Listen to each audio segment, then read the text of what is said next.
La polémique commence à faire du bruit du côté de Saint-Julien-en-Genevois. Depuis septembre, la mairie a décidé de limiter les places à la cantine. 70 élèves sont concernés. Les contribuables sont taxés à hauteur de 75 €. C'est déjà assez pour le maire. Il faut fixer une limite, il y a 3 solutions possibles. Soit on augmente les impôts pour tous les habitants, mais les impôts sont déjà assez élevés en France et il y a une très forte contribution des contribuables à la restauration scolaire. Soit on augmente les tarifs de 30% pour tous les parents, ce qui nous semble très important. Ou troisième solution, on priorise l'accueil pour les familles dont les 2 parents travaillent.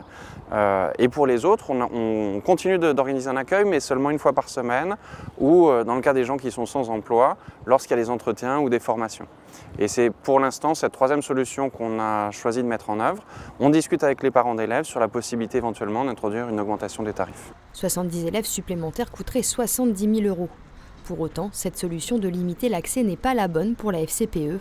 Pour elle, c'est une vraie discrimination envers ses élèves. Pour nous, l'accès à la cantine est très important.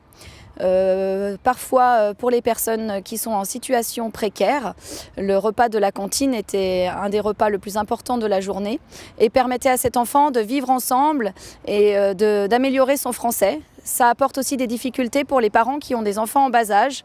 À ce moment-là, comme la pause méridienne intervient pendant leur sieste, c'est vrai que parfois il est difficile de faire les allers-retours et aussi on a une difficulté pour les parents qui sont au chômage ou qui sont malades. C'est vrai que d'avoir l'accès qu'une fois par semaine, c'est assez limité et c'est aussi inégal par rapport aux autres. La FCPE espère un retour en arrière et avance la loi de janvier 2017 qui prône l'égalité et la citoyenneté.